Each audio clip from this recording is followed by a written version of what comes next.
नमस्कार, मैं तत्वगुरु आप सबका स्वागत करता हूं अपने YouTube चैनल सरल समाधान में। मित्रों, श्राद्ध का पक्ष प्रारंभ हो गया है। श्राद्ध श्रद्धा से लिए गए हैं। शास्त्रों में लिखा है, व्रतेन दीक्षा मापनोति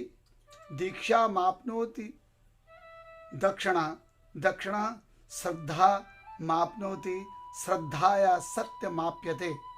यानी कि श्रद्धा का मतलब जब हम अपने पितृगणों को श्रद्धा से जल, अन्न, वस्त्र आदि का जब दान करते हैं और उन्हें स्मरण करते हैं कि आपने हमें इस दुर्लभ दुनिया में दुर्लभ जीवन देकर हमें कृतार्थ किया है, तो इसी का नाम श्राद्ध है।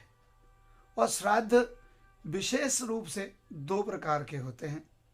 पहला श्राद्ध होता है हमारा एकोदिष्ट, जिसमें हम एक पितृ विशेष के लिए उनके विशेष मृत्यु की तिथि के दिन उन्हें याद कर उन्हें अन्न जल आदि देकर पिंडदान आदि देकर तृप्त करते हैं।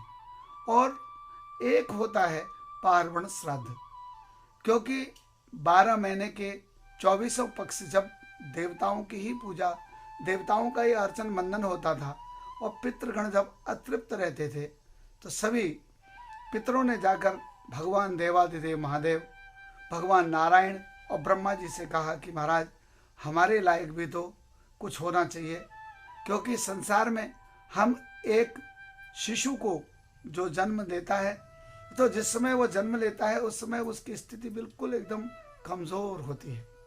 वो अपने हाथ से न तो वो भोजन कर सकता है, न वो पलट सकता है, न वो कोई फीडिंग कर सकता है।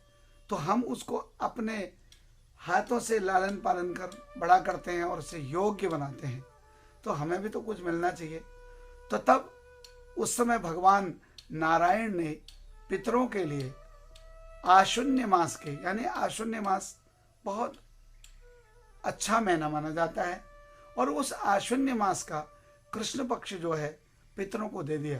कहा कि हे पितृगणों, भाद्रपद मास की पूर्णिमा से लेकर आश्विन मास की अमावस्या तक, यानी कि इन 16 तिथियों में, क्योंकि 16 ही तिथियां हैं संसार में, इन 16 तिथियों में आप और आपके जितने साथी पितृगण हैं उनको आपके पुत्रगण, पौत्रगण, प्रपौत्रगण याद करके आपको श्रद्धा से जो भी वस्तु सामग्री आपको चढ़ाएंगे वो आपको प्राप्त होगी। इसलिए मित्रों, यह पक्ष पितरों को याद करने का और उन्हें जल और उनको अन्न, उनको वस्त्र आदि देने का है।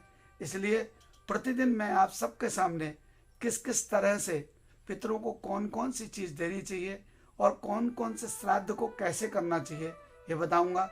कल पुनः आपके साथ आता हूँ। तब तक के लिए नमस्कार। हर हर महादेव।